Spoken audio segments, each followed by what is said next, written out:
જો આપણે lesson number 14 સ્ટેટિસ્ટિકનો સમ એક જોઈએ છે, તેમાં મીન ફાઇન્ડ કરવાનો આ સમ છે અને ડાયરેક્ટ મેથડ છે. પહેલી મીનની ડાયરેક્ટ મેથડ બરાબર છે. હવે એમાં આ જે ક્લાસ આપેલા છે તે ક્લાસ પહેલેથી જ ક્વેશ્ચનમાં આપી દીધા હોય છે, એટલે મેં ડાયરેક્ટ લખી દીધા છે ટેબલમાં. અને આ જે જ્યાં ક્વેશ્ચન માર્ક કરું છું તે તમારે એક કોલમ એડ કરવાની છે અને તેમાં તમારે પછી બીજા કેલ્ક્યુલેશન કરીને આન્સર લખવાના છે.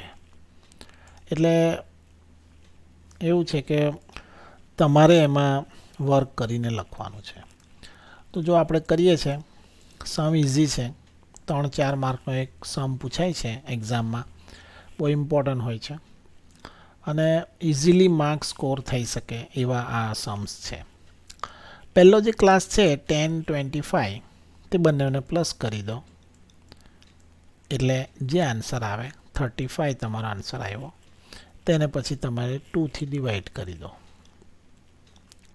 2થી ડિવાઈડ કરશો એટલે 2 1 2 3 - 2 1, પછી નીચે 5 લઈએ, 2 7 14 એટલે 1 હજુ, પછી તો કોઈ નંબર ઉતારવા માટે નથી એટલે 0.0 અને 2 5 10 એટલે આ 0 0 આવી જશે. તમારો જે 70.5 જે આન્સર આવ્યો એ તમારે અહીંયા ક્લાસ માર્ક જે છે તેમાં તમારે લખી દેવાનું. જોયું? 17.5 ક્લાસ માર્કમાં.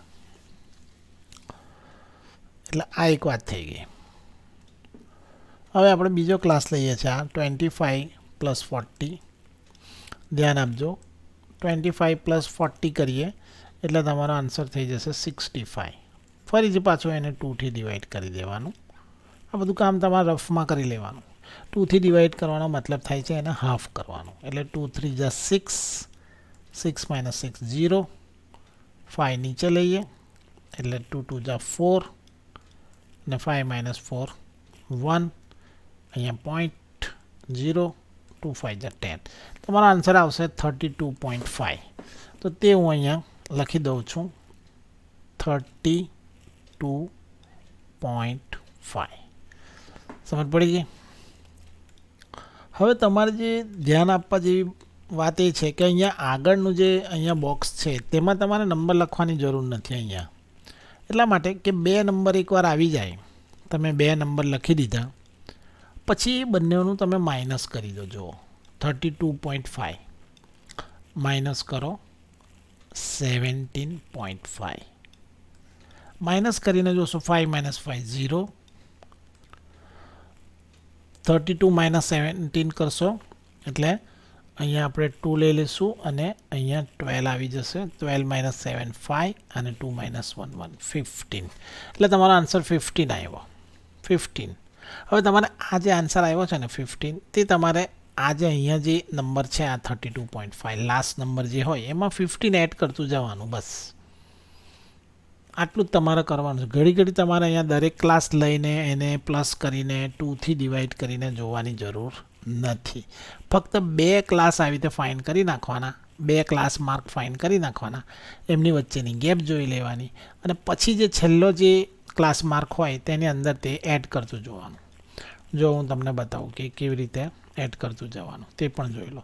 આ તો શું છે કે એક્ઝામમાં તમારું કામ ક્વિકલી થાય. ઘડી ઘડી તમારે બધા ક્લાસને એ કરવાની જરૂર નથી.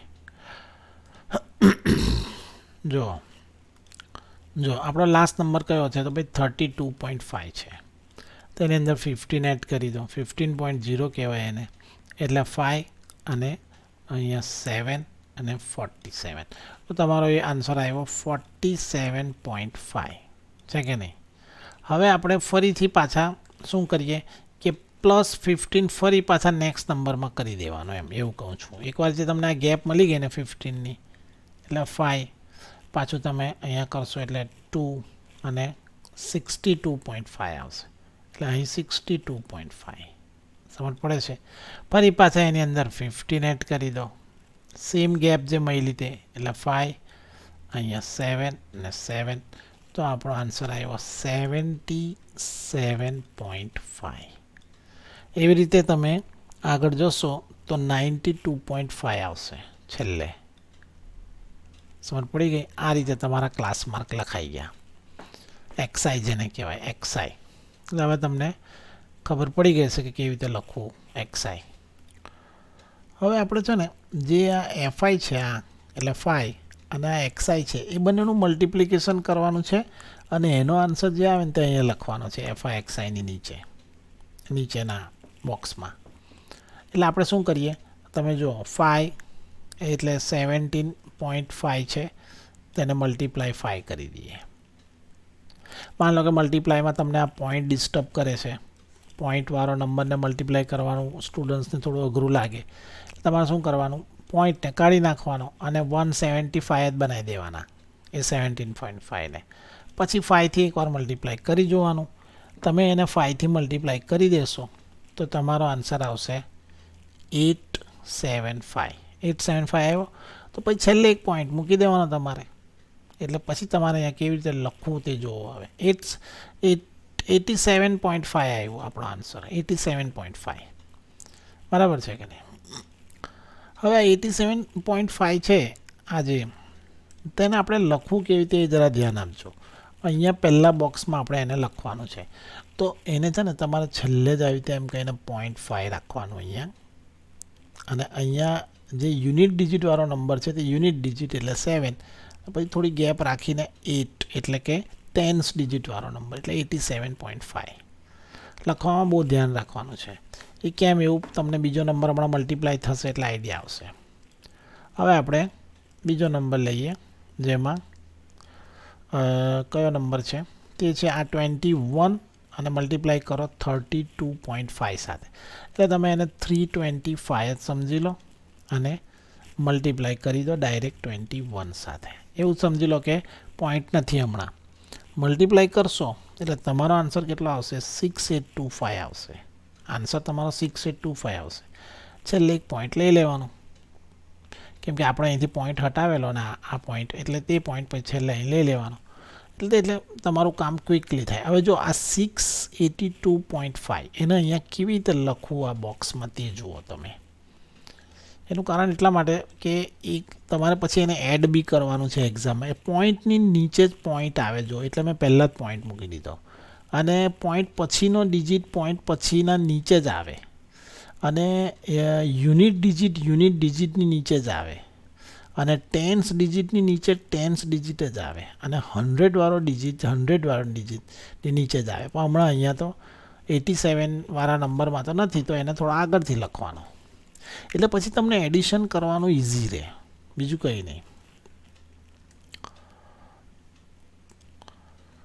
એવી રીતે હવે 47.5 છે તેનું મલ્ટિપ્લિકેશન આપણે 21 સાથે કરીશું તો 47 તો તમારો આન્સર આવશે 997.5.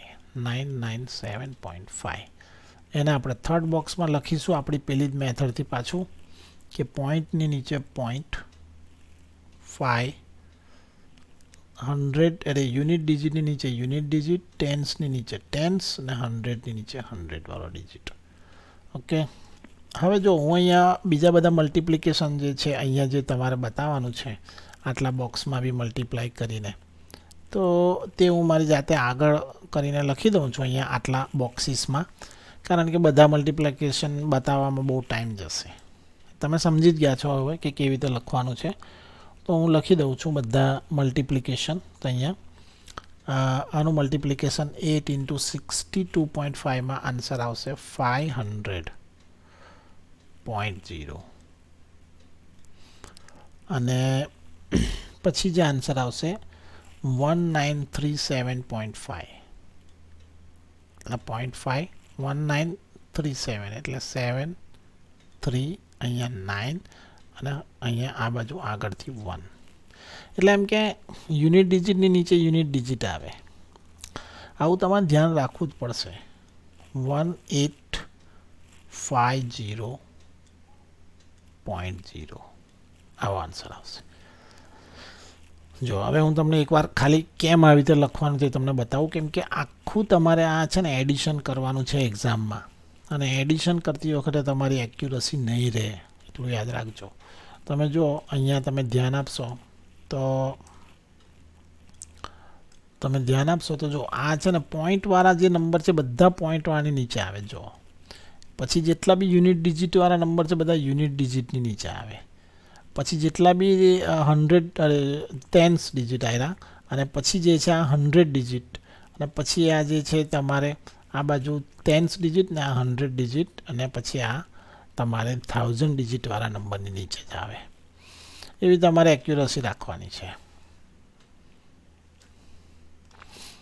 જેથી કરીને તમે જ્યારે એડિશન કરો તો આ 5 પ્લસ એમ તમે કરતા જાઓ કે 5 પ્લસ 5 5 પ્લસ 5 એમ 0 પ્લસ 5 0 એમ કરીને કરતા જાઓ તો તમારી એક્યુરસી સારી રહે, એમ તમને કોઈ પ્રોબ્લેમ ના આવે.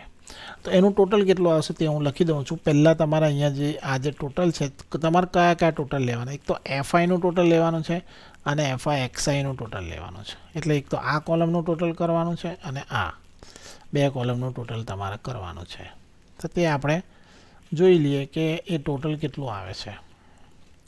તો એ ટોટલ અહીંયા આવશે 100, અને હંમેશા ટોટલ કરવામાં ખૂબ ધ્યાન આપજો, એટલે જો ટોટલ તમારું ખોટું હશે ને તો તમારો સમ રોંગ જ ચાલ્યા કરશે, અને પછી તમારા માર્ક્સ બી જતા રહેશે. 6055.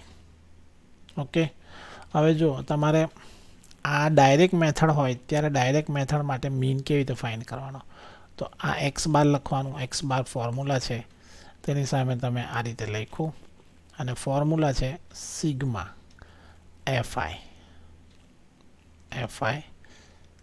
XI. Formula sigma f i x i upon sigma f i. સિગ્માનો મતલબ શું થાય? ટોટલ. સિગ્માનો મિનિંગ થાય છે ટોટલ કરવું, એડ કરવું. સમેશન બી કંઈક કહે છે એને, પણ સિગ્મા એફઆઈ એક્સઆઈ અને સિગ્મા એફઆઈ, તો આ એનું ટોટલ એમ. તો સિગ્મા આવું લખીએ ને કે સિગ્મા એફઆઈ એક્સઆઈ, એનો મિનિંગ શું થયું કે એફઆઈ એક્સઆઈનું ટોટલ એમ. અને તમે સિગ્મા એફઆઈ લખો ને તો એનો મિનિંગ થયો એફઆઈનું ટોટલ. બસ એટલો મિનિંગ છે. હવે તમને ખબર જ છે કે કેટલું ટોટલ છે. તો સિગ્મા એફઆઈ એક્સઆઈ જે ટોટલ આવેલું છે તે આ છે આપણું, અહીંયા જે બતાવ્યું તે તમારે લખવાનું 6055, અને જે અપોનમાં છે તે આ 100 લઈ લેવાનું છે. એટલે તમારે અપોનમાં લેવાનું છે અહીંયા 100. ચાલો બરાબર. હવે તમને તો ખબર જ છે કે 2 પોઈન્ટ જ ખાલી કટ કરી દેવાના રહે છે. તો 60 નીચે 100 હોય તો 60.55 એ તમારો મીન આવી ગયો. બસ આ તમારો ફાઇનલ આન્સર થઈ ગયો. હવે અંદર કંઈ છે નહીં. તો આ તમારો આન્સર થઈ ગયો છે. એકવાર એની પ્રેક્ટિસ કરી લેજો, એટલે પછી તમને આવડી જાય. અહીંયા ખાલી 0.5 લખવાનું રહી ગયું છે. ચાલો.